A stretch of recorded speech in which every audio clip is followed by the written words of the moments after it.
না medical team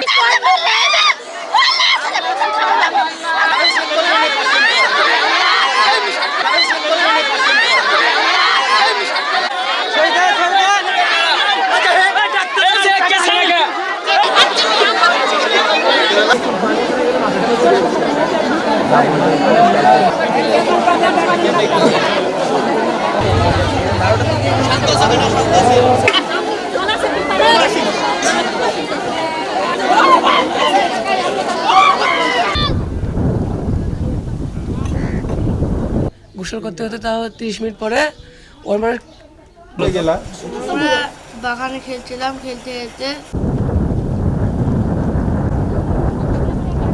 কেউ সিলেস ওখানে খালি যার নাম তামিম ওই খালি ডাকছিল বারবার ধরার লেগে। কেউ যাও না? হয়তো আমি ধরতে যেতাম আমার ডুবে যেতে লেগেছিল যে আমাকে একটা বড় মানুষ এসে তুললো। ডুবে যাওয়ার সময় কে কিছু বললেন মনে হচ্ছে কিছু টানছে পিছে ঢুকিয়ে গেছে, বলছে আমার থাও নয় যে আমরা 3 জন বাঁচাত গেছি যে ওরকে 3 জন দুজনাক ঢুকালে যে আমিও ঢুকে গেছিলাম বাড়ির ভিতর যে আমাকে দুটা হুজুর এসে বাঁচালো। গোসল করতে নামলো, নামার পরে আমরা গোসল করছি জামালাকে আর ইয়ারে মানা করলো নামতে, সাঁতার পারে না।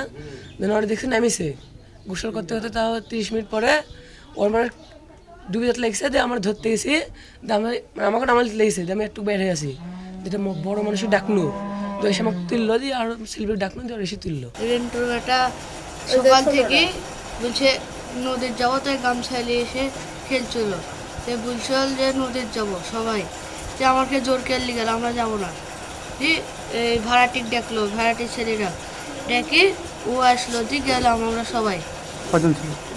7 জন। যে নৌকার পর আমরা আশেপাশে গোসল করছিলাম আর যুবা বলছে আমার থাও নাই, যে আমরা 4 জন বাঁচাচ্ছে, ওরা 3 জন ঢুকে গেছে, আমি হাত বেরিয়ে চিল্লাছি। তারপর সে 4-5 জন ওখানে হুজুর গোসল করছিল, তারা এসে আমাকে বাঁচালো।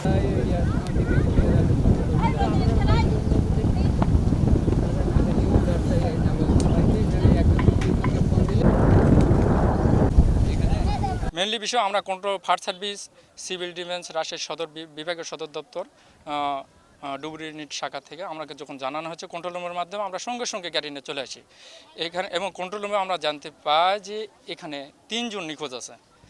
3 জন নিখোঁজ আছে। আমরা 3 জনকে উদ্ধারের জন্য উদ্ধার অভিযান শুরু করি এবং উদ্ধার অভিযানের প্রথম আসার 10 মিনিটের মধ্যে আমরা একটাকে উদ্ধার করতে পারি। তারপরে 10 মিনিটের মধ্যে একটা, তার 20 মিনিটের পরে আরেকটা উদ্ধার করি।